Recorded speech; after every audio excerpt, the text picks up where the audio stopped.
Hello, good evening and welcome to UPfront. This evening, 50% of all oil-funded projects in 3 regions are non-existent.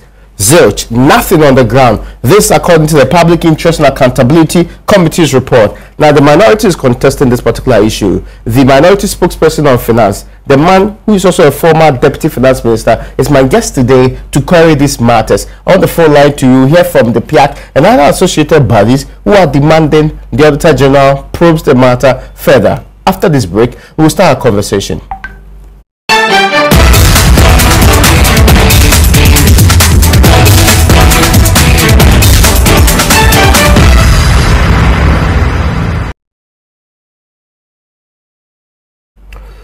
You're welcome back. And of course, early on, we're actually taking you live from the University of Ghana, where that forum is happening, where the forum on the U.S. Cooperation Agreement with the Republic of Ghana is actually happening. But here in the studios, I'm sure you heard it too, the Public Interest and Accountability Committee is a committee that we put together to monitor the people who are utilizing oil money on our behalf. So they have a 2017 project inspections report, which is revealing that all of the oil-funded projects in the Upper East, Upper West, and the Northern region, 50% of them recorded are non-existent on the ground. The chairman of the PIAC has been saying that, inspections from one village to the other, from one hamlet to the other, from one place to the other, shows that the reported projects do not have any semblance of evidence on the ground. Today, what they call ghost projects will be reviewed, and my guest, as I did tell you earlier on, is the ranking member on the Finance Committee in Parliament. He's a former Deputy Finance Minister. Later on in the conversation, we shall be asking, is it witch hunt or a legitimate inquiry into finding out who are those MPs stroke ministers who took double pay previously? And we shall be getting to the bottom of that matter too later on in our conversation. But for now, Honorable Kinslatufos, you're welcome. Thank you. I hope you are doing well this evening. I am. Did you take double pay? Obviously, certainly no. No, so you say obviously and certainly at the same time? No. You are double sure? I'm 100%. Was your name part of the earlier 20 or so who were supposed to have taken double pay? I have not received any letter from the CID. Yeah. And yes, nobody has contacted me to ask me to appear before CID, and I've not received any phone call from them either. So I would suggest that my name, probably whether it's there or not, I don't know. Okay. But they know. Whoever is doing the investigation know that my name is certainly not part of those who took double salary. And let me also put it for the record. Forgive me, but this issue nobody took double salary under the previous administration. We will come to probe that particular matter. It doesn't look like the CID believes that nobody did so, but we'll come to that particular matter. But let's start from the basis here. I can't wait. It's interesting to know. Yes. Anyway, let's start from the basis here. The Public Interest and Accountability Committee worked with your government a lot. They had raised several questions about how oil money was being spent. The first one they used to consistently talk about was that the money was spread thin on projects that were difficult to complete within periods of time, that when you leave government, you cannot have that as your legacy, because there are so small projects that are spread across the country in ways that do not make a lot of sense. Of course, government reacted, and all of the conversation led to what we are having today. But they said they've combed Upper East, Upper West, and the Northern region. 50% of all of the things that has been said to have been on the ground do not have any signs on the ground at all. Exactly what's the response to this? Now, first and foremost, let's get the basics clear. We know that the oil money was supposed to be spent this way: 70% for the annual budget funding amount, then the 30% is shared between the stabilization and the heritage fund. These are funds for the future in some way, and maybe to help the budget in some form. But the concern here is about the 70%, the one that you chose 4 priority areas to spend on. That's what they're querying. Thank you very much, Raymond. Raymond, let me say that I disagree with the Public Interest and Accountability Committee. I say this because somebody is making a very sweeping statement without checking. Raymond, it is very easy for anyone to look at the budget as projected and project expenditure, go to the ground and make reconciliation and say that government had planned to raise 1.4 billion for the year 2016, for instance, from annual budget funding amount, and then to use the 1.4 billion and say that because ABCD is going to come in per the budget statement, A is supposed to be done, B is supposed to be done, up to Z. Yet I can't see them. But when you make that kind of analysis, it is dead on arrival. Dead on arrival. You think that was what was that? Yes, probably. I mean, and because what they are trying to portray is not certainly the situation. I'll give you an example. In the year 2016, the projections from the annual budget funding amount, the oil money that is supposed to support the implementation of the 2016 budget, was about 1.4 billion Ghana cedis. Okay. 1.4 billion Ghana cedis. At the end of the year 2016, the actual receipt that went into the budget for the purposes of funding the 2016 budget was only 700 million. Interesting. So therefore, you will make a mistake by looking at the budget statement, look at the accompanied expenditure lines, and then say that they said they are going to use the money to do A, B, C, D, yet I've gone out there and the money is not there because they were projections in the first place. I would have wished projection based on expected money coming in. Are you saying the money never came in? Yeah, of course. That's I'm giving you statistics. I'm giving you numbers. In the year 2016, as I said, we projected to receive an amount of 1.4 billion for the budget in the form of oil revenue coming in. And we had its corresponding expenditures. Unfortunately, by the end of the year 2016, the actual receipt in the form of annual budget funding amount as per the Petroleum Revenue Management Act was only 700 million. So the project that we had anticipated to implement, obviously we will not be able to implement those projects. So that is what I'm trying to tell you, that it will be a mistake for anyone to look at the headline expenditure as projected and then conclude that government could not do it, and so therefore the money did not go there. My question to PIAC is simple. Can they show us evidence of government of Ghana releases or payment to those projects of which the project turned out to be that the projects are not in existence? Until that time, I will contest this report.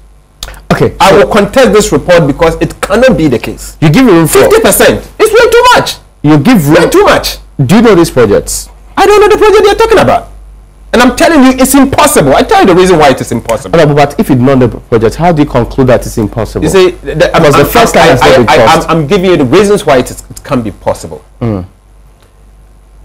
Annual budget funding amount, okay, is the revenue flow to the budget from petroleum revenue. Is 70% of the petroleum benchmark revenue going into the budget. Now, simple put, these projects are in the budget statement. These projects are sitting with the ministries, departments, and agencies. So MDAs, for instance, Ministry of Health, will construct, say, will budget to construct, say, a hospital. Okay. Ministry of Road will budget to, say, to construct, let's say, roads. Okay. And because money is fungible, some of these expenditure lines are being funded by GOG money, and others are being funded with what do you call it? Annual budget funding amount, ABFA, which is the petroleum revenue. You see, after the contract has been awarded, the contractor will have to do the work. Somebody will have to certify that the contractor has done the work. In fact, in most cases, it goes through up to 50 signatures that the contractor has been done, the contract has been performed. Goes through the government system before a release is made to the contractor. So I'll be surprised for anybody to sit somewhere and think that I've gone to the project and the project is not in existence. Impossible. So is the person insinuating that indeed the payment that were made to those projects actually they did not, it was wrongfully mailed, or in other words, somebody falsify government IPCs. Is that what the person is saying? Okay, so we'll go Somebody falsified government IPCs. We'll go through some of these, but first and foremost, let me be clear in my mind. They said they wrote to you, that's the chairman of PIAC, they wrote to you on August 4, 2016 for explanation on these non-existent projects. But up to today, there's not been any response. Is it, they wrote to who? The Ministry of Finance. Okay, I'm happy you clarified that. A letter to the Ministry of Finance. We left office in January 2017. Yeah.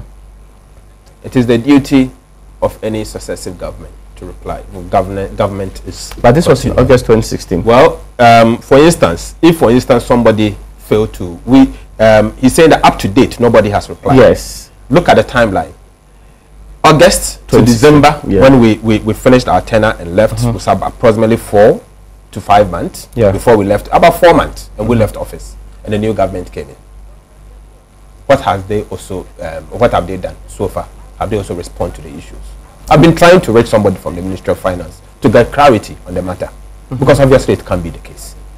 So if somebody failed to reply, are they saying on that basis their findings are correct? It's because, and I'm happy that they've said that they forwarded it to Auditor General. Yes, is the Auditor General supposed to do the final investigation? But until that time, the Auditor General comes out to verify and make a proper claim to the matter. PIAC cannot conclude that that is the situation. So now they are blowing hot and cold. They are saying this is what it is, yet they have sent it to the Auditor General for further investigation. So why don't they wait for the Auditor General? Now what they are trying to do is impugn the integrity of the previous administration, yet they have subjected it to audit. So what happens if the Auditor General comes out to say that that is not the situation? Are they going to apologize to the previous administration? Okay, so are they going to apologize to the previous administration? Maybe. Their conclusion is that there's enough space to make all the changes and bring evidence to suggest otherwise. But they give examples. They say, for example, that there's an Apeja SDA primary school in the East Akim municipality in the Eastern region, and this was during their previous review anyway. He said the East Akim Municipal Assembly was unaware of the existence of this ABA-funded project in the area. And the fund that was supposed to go to the project not only non-existent, but nothing was on the ground to show that there was a school like that existing. You see, I can now see where they're coming from, Pierre. Yes. They are looking at budget projections and conclude that this project was supposed to be done with oil money. And so, since nobody is aware, probably the money has not gone there. It is a big mistake, fundamental mistake. I would have wished PIAC goes further, produce contract awarded, evidence of IPCs, payment, petroleum revenue, paid into the contract, and go to the field and show evidence that, yes, this is the contract awarded, this is the payment Ministry of Finance releases that Ministry of Finance made, of which we have verified from controller that payment has been made. In fact, they can even make that verification from the petroleum report, the ABFA report that is normally submitted. So that's what and make that comparison. One of the issues they raise is that what they did, because some of these projects were as far back as 2014, when they cross-checked the next year and the following year, there was no evidence that there's been any project like that done, and also the money earmarked for these particular projects could not be found. Raymond, it's very easy for someone to sit somewhere and come out with his or her own understanding of what a situation is. Okay? Their understanding may be different from the reality. Their understanding is indeed different from the reality. Okay. I challenge the PIAC report that says that 50% of all oil-funded projects in the three northern region does not exist. I challenge that. Do you think it's lower than that? I'm telling you that it will be zero. There's nothing like that. Okay, give me a second. Give me a second. Let me head to the phone lines. Let me get to speak to the Executive Director of the Africa Center for Energy Policy in the very person of Benjamin Boachi. Mr. Boachi, you're welcome to UPfront. Thank you, and good evening to you and your panelists. First, do you, by any shred of understanding, really agree that it is possible that these projects are nowhere to be found, even though we made budgetary provisions for it, even though we said we were going to do these projects? Is it possible? And do you think it really happened? No, I think there are various possibilities. The issue of ghost projects is not yesterday's problem. It's been there for a while since we started implementing the Petroleum Revenue Management Act. We have been tracking projects since 2013, and we have had similar challenges with projects. But you have to put everything in context. There are some projects you go, they are not there, but because of the governance arrangement around how projects are implemented, projects get moved around. So you need time to follow, you need time to check to be really sure that the project hasn't moved and that the money really didn't go. There are projects we have checked and checked and checked and realized that there was actually no project happening. But there are projects we also checked and realized that they were moved from one community to the other. For example, we visited a project in Doma, a place called the Baby, and we realized that they were supposed to build a kindergarten school, and the school got moved by the district chief executive because at the time the project was supposed to be implemented. That was when they did the demarcation of the district. So he was moved to another district, and he just wrote, the usual excuses and moved the project to the new districts where he was supposed to go. So after several months of checking and tracking, then we realized that that was what actually happened. He actually moved the project from the initial position place where it's supposed to go to a new community. So that's another possibility of how things occur. So to be sure that the project doesn't exist, it's a lot of work, and that is what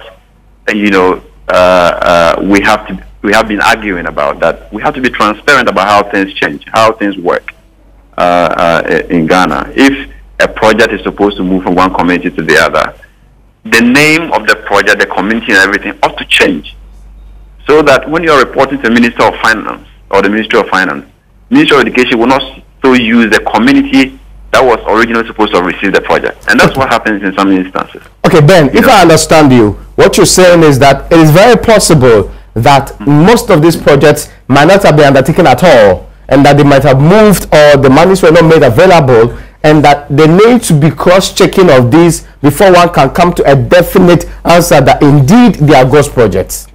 Absolutely, that's the point I'm making. But I mean, what I'm trying to drive at is that, you see, things are changing. I mean, in the past, when you see a project, you see a description of the project, you see the sources of funding and everything, and that helps you track which consultant is on board, what source of funding that is coming from. All these things seems to have seen.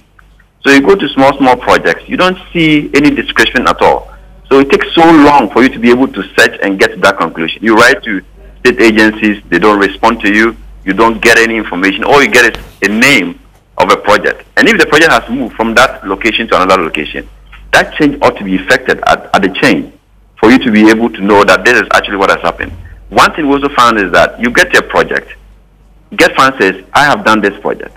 And Ministry of Finance is also claiming that it was done under, with oil revenues. Okay. And it becomes so difficult for you to reconcile who actually, put money into that project. So there's a conflict on the ground in that particular case about who is the one who funded the project. Yeah, exactly. Does this conflict arise out of double reporting? So exactly, double counting of projects. So you go to a project, Get Fund says, oh, I financed this project from beginning to the end. And that project is also listed in the Petroleum Revenue report. So you received money from petroleum resources. So it becomes difficult for you to reconcile. You want to write to the Ministry of Finance, you will never get a response. I have seen ESA put up reports in similar kind that seem to suggest that not only do the projects have problems with implementation, but it doesn't look like some of them do exist at all. The then Deputy Finance Minister is questioning the claim that it is possible to have 50% or any figure at all, he says, of these projects being non-existent and then money being deployed for it. He says it is because people do not understand the process that these projects go through. Then we should all help ourselves to understand, what process exists. that makes it so difficult for us to track projects. And if is the fact that we don't understand the process, then that process is not optimal. I think that process ought to change, and we need to have a more transparent and clearer process that allows us to track how revenues are used. I mean, if I go to a project, you tell me in a report that project A is supposed to have received funds. I go there, the project is not there. You write to the agencies for response. You are not getting the response. I mean, there is one project in central region that we're tracking now, a prison project, which is supposed to have been funded by donors. We are written, donors says they are funding the project.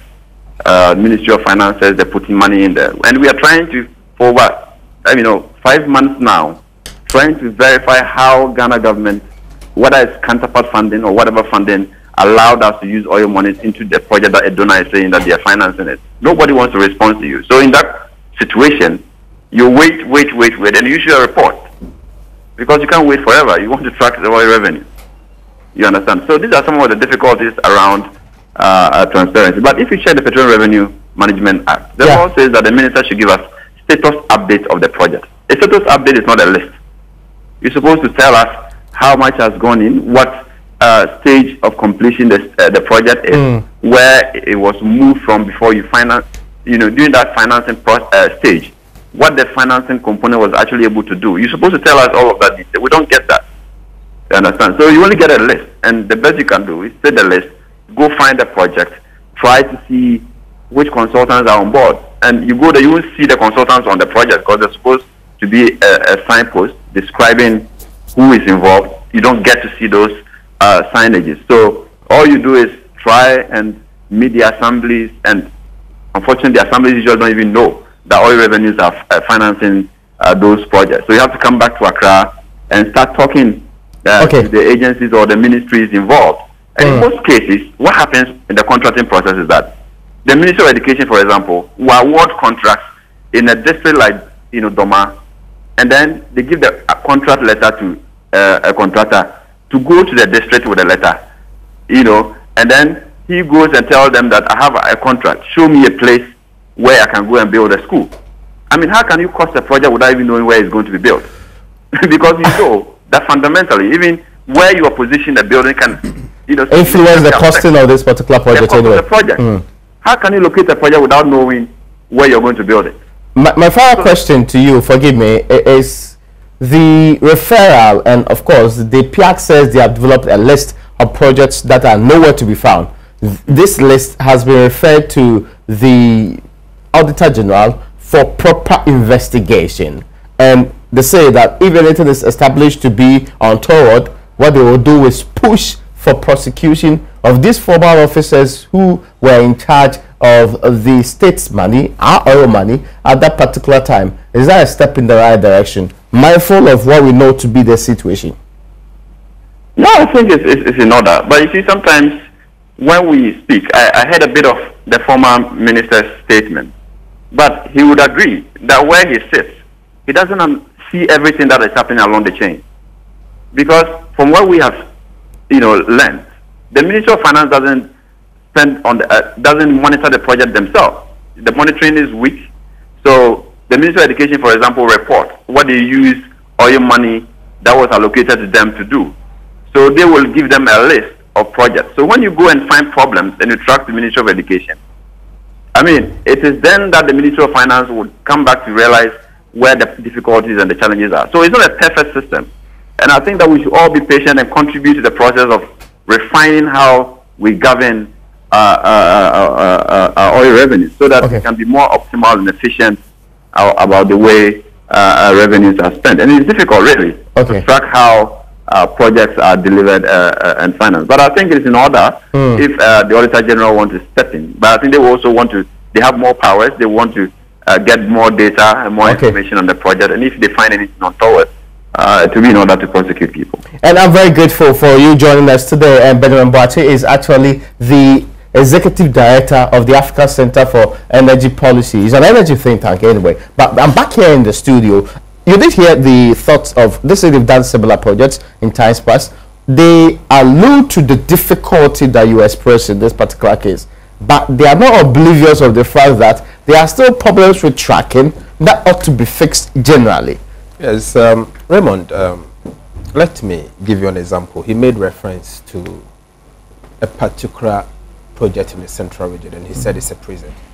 I know of the Ankafo prisons because it's the only prisons that is being constructed in the central region. Yeah. Now, let me give you an example in the background. He mentioned that of donor funded, okay, and he mentioned oil money going in. Look at the budget classification carefully, and go to, let's say, Ministry of Interior, because it's a project being executed by Ministry of Interior. Ministry of Interior will budget for, say, 100 million Ghana cedis to move the Ankafo prisons from, say, 20% completion to, say, 30% completion. Let's say 100 million. Okay.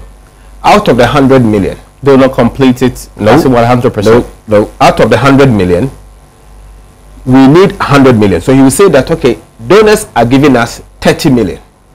Okay, 30 million. Government of Ghana is using GOG budget revenue. Let's say 80 million. Let's say 60 million. 60 million. So the two put together will give you 90 million. And then oil revenue, annual budget funded amount, 10 million, making 100 million. So there are various sources. So you see, when that happens, I get it. I mean, even when they're happens on the programming on the, what they call it, mostly the appropriations bill is passed, you issue a program-based budget, yes, and it stipulates where some of these sources are supposed to come from. Correct. But what he is saying really is that the two institutions cannot claim to have built, let's say, a prison. How? You see, money is fungible. We are talking of money that goes into budget for the purposes of implementing a project. Oil revenue in the budget is called ABFA, annual budget funded amount. Tax revenue in the budget is called GOG revenues. Donor money, be it loan or grant, is in the budget classification is called donor. Okay, so if you take a budget line and pick, for instance, Ankafo prisons, and says that at the end of the year 2016, we are going to invest, let's say, 100 million into the project. Donor is contributing something. GOG revenue is contributing something.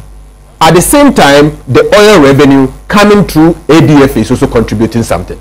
So when you speak to the donors, they will say, yes, we are funding something.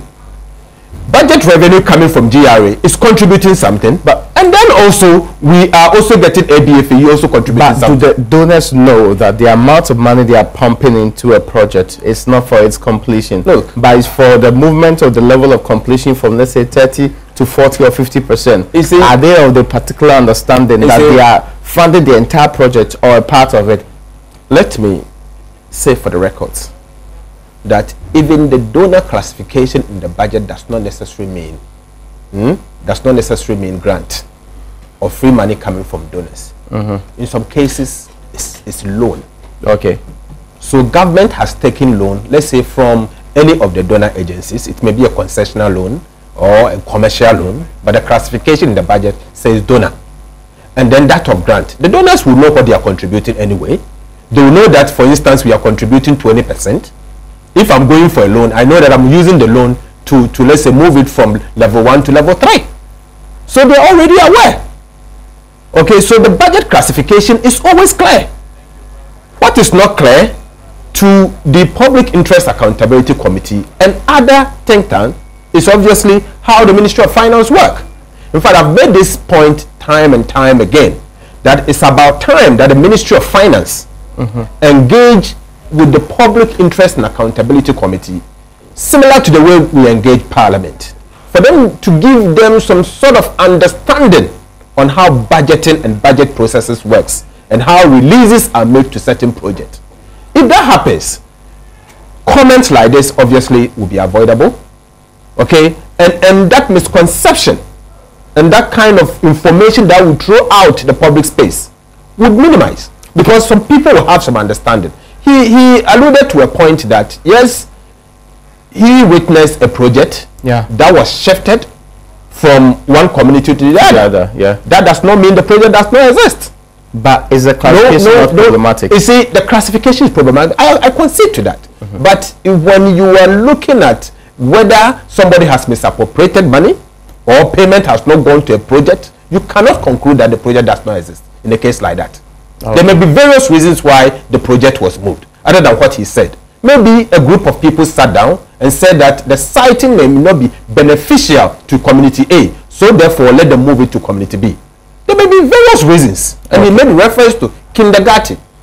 So there are various issues. We should not come into a conclusion. I would have wished that PIAC send the information to Auditor General. Auditor General finish their audit before they make pronouncement like this, because they've already sent this information to public space. What happens if the Auditor General comes out and says that that is not the case? What happens? To be fair, what you're saying, they are saying is that they want them verified, they want them investigated. If it's proven to be so, then they will push for prosecution. Yes, that is fair statement, but it's everywhere. This morning in the law, even including graphic and daily time, what do you call it, Ghanaian Times, front pages, 50% project missing are not in existence. They make categorical statement crucifying those who supervise this. Interesting. Which may not be the case. So are you saying that the administration that just left office can account for every single project that was supposed to be put up in every part of the country under the oil money? I can tell you, and I will repeat in this program and anywhere, that the previous administration can account for every penny of the oil revenue that came into the budget for expenditure. I'm not hearing you say that we can account for every project. Yes, we can account for elevated to say that we account for the money. You see, let me tell you something. Yes. You see, that is the reason why I started with the classification of projects and how projects are being funded. I get you. If, for instance, we use GOG money, okay, to complete a project, to say 90%, and ABFA completed the project to, let's say, 100%, can you conclude that that project was wholly funded by oil money? Okay. Can you conclude that? What is important is accounting for where the money goes to. But that is what matters. But you see, the other point here is that in the change of thoughts about when or where a project ought to be cited, does it not lend itself to a lot of misinterpretations? So, for example, you said that you're supposed to put up a school in the Agogo Xavier DA Primary School in the Asante Akim North Municipality in the Ashanti region. Both the Asante Akim North Municipal Education Directorate and the Assembly has no knowledge of this project or program existing anywhere within their community. Is it not problematic, for example, that there's an anticipation, there is the expectation of the people that they will get a project, but nothing of that sort happens? The decision to change and move it to a different one, who gets to do it outside the realms of what was decided and put in, let's say, the budget? Raymond, I'll give you two reasons. Because the budget is actually approved. No, the budget is approved, yes, on certain assumptions, all things being equal. I get your point. Yes, yes. So I like the point that you raised. You said they were supposed to. And I started this conversation by giving you an example. That for the year 2016, for instance, government has proposed has projected total revenue of about 1.4 billion Ghana cedis from the oil revenue. Okay, you were saying these projects are budgeted using these proceeds. What happens if it doesn't come in? The other concern they also raise, of course, I get your point. Yeah, it doesn't come in. Yes, but the other concern they're also raising is that they were concerned about delays in the execution of projects, which is resulting in cost overruns. Their claim is that, for example, in Enyinaso Sechedumasi Road, that Enyinaso Sechedumasi Road in the Ashanti region, it delayed for 3 years, from 2011 to 2013, and was completed in 2016. It actually attracted a cost overturn of 28.86 million in fluctuation and variations alone. That they say is problematic because they put all together and say that during their inspection, they also found that 50% of all the school projects showed signs of deterioration less than 3 years after completion. So not only is the delay making it very problematic for us to stay within the budgets that we actually put out for such a project, there are also some projects that do not meet the standards at all. See, so there are 50% that seem to be on the ground. They don't meet the standards. Read what you said again. Let me make a point. So listen, yes, this says clearly that Dr. Mantiao, during their inspection in 2017, they also identified that 50% of school projects showed signs of deterioration less than 3 years after completion. prior to that, they set an example of the delay in the execution, which is leading to cost overruns. And the example is the Enyinasu-Sechedumasu Road in the Ashanti region, which delayed for 3 good years and was completed in 2016, attracting a cost overturn of more than 28.86 million Ghana cedis. This is a fluctuation and variation alone. Yeah, fluctuation and variation. That is the point I want you to hang on a second. Fluctuation obviously arises as a result of the delay. Yes. And because of inflationary element, because a bag of cement, for instance, yesterday would be different from a bag, the price may certainly change from a bag of cement maybe a year down the line. But variation is not as a result of a delay in payment. It may be as a result of a delay in the scope of work. So if you lump the two together and conclude that because there is a variation, together with fluctuation, that is what accounted for the delay. That is wrong. That is wrong. Variation can never be as a result of the delay in a project. It's because the scope may have changed. But if we the have scope may have changed, maybe they have increased this, the length of the road, or maybe some gutters or something may have been changed. So please, we should be careful when we make statements like that. Within the space they're talking about between 2011 and 2016, for just 11 projects alone, the cost variations resulted in the amount of the tune of 122.8 million Ghana cedis. Okay, that's a very huge amount. Yes, but as a result of what? Was the scope change? Okay, no. So what was the delays in execution of all other projects? In fact, more important, roads in this particular case. And Raymond, substantial cost variations actually came up. Raymond, if you say cost variations, there are elements that goes into cost variations. Yeah. There may be fluctuations and scope variations. If, for instance, initially the plan was for them to do, let's say, 10 kilometer and maybe 2 kilometer of, let's say, gutter, for instance. And for some strange reason, going down the field, they've noticed that the gutter may have to change, so they will have to increase it from 2 kilometers to, let's say, 10 kilometers, or increase the size of the road from 10 kilometers to 20 kilometers. Does that constitute, what do you call it, overruns as a result of delay in payment or delay in execution? But the variation may cause a change. Yes, the variation may have caused the change. May have caused a delay itself. My argument is that let us decouple fluctuation from variation scope. Scope in a variation in scope. We should decouple the two. But because one happens as a result in delay in implementation. Because we have seen the evidence before, and I'm not sidetracking. Yes. In the SNIT OBS system, first was supposed to cost around 30 to 40 million. Yes. Then was virtually doubled along the line. Yes. And the cracks of the doubling, they say, is because of this same issue to do with change in scope and also variations that were done along the line. You know the reason to this? You know why this happens in government projects? Because projects are do not know what they do. Because the projects are not well prepared. For instance, but if no, for instance, cannot be blamed for that. It's government that ought to be blamed for that. Can I just make a point? Your point? My point is that if, for instance, Ministry of Roads want to construct an 8-kilometer road, they prepare the roads and it comes to Ministry of Finance, for instance, for us to implement. Contract goes through the processes of award, the procurement processes, and they award the contract A or B. All of a sudden, then they decided, they go to the field and say that, hey, this project we had wanted to do 8 kilometer. Yeah. For some reason, we want to move it from 8 kilometer to, let's say, 20 kilometer. Okay. There are reasons to it. Can't you be resolute in saying that no, that's the amount of money we put to this particular project? Oh, you can. We want this. Yes, you can. That is why in 2016, the Ministry of Finance decided to modify the what do you call it, the commencement certificate we give to Ministry Department. 2016. 2016. That's when we modified it. No, but we didn't live in 2015 and 16. We left in 2016. You didn't ask me the month. That was that. Okay. So this was announced in 2016 budget. Oh, okay. So beginning 2016. But the way I said that, because I mean, if you spend close to 4 years in office and your final in the dying members of your government you decide to introduce reform. You don't. So much water under the bridge. That's what we're talking about, my brother. You don't introduce reforms in 1 year in administration.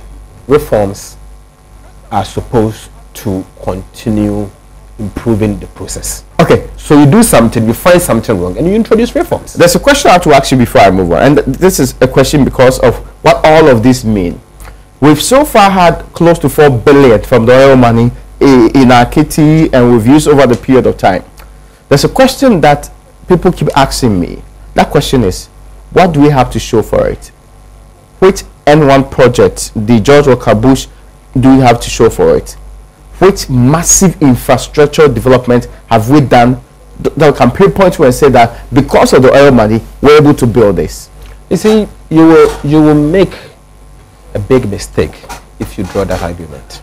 No, I'm just asking you to give me one of them. No, I'm telling you, I don't have the numbers here to show you, but okay. I'm giving you.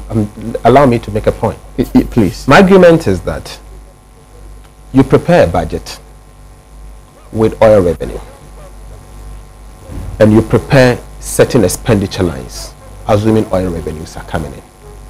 The answer to your question is that take the oil revenue out and see what will happen to those expenditures. Failure to add oil revenue, you see the impact, what will happen to your budget. 2 things may have happened. Okay, so the oil may not go support the budget entirely. Of course. Money is fungible. Money is fungible. Okay. Money is fungible. So please, we shouldn't make that kind of oriented projects. Yes, you see, there are so many legacy oriented projects that like obviously I can't sit here and give you evidence. And I want to have a huge magnitude. So we can have a lot of conversation with this around that. So the things I can see, the John Dramani Mahama big things I can see. Yes. Atuabo gas plant, was it built with this oil money? Oh, the Atuabo gas pipeline. What we went for money. We went for money. Yes. We went for money. But you see, don't forget the other projects. No. There's one here. Stay there. Stay there. Let me show you something. Yeah. The Atuabo gas project was built with CDB money. Yeah. The CDB money.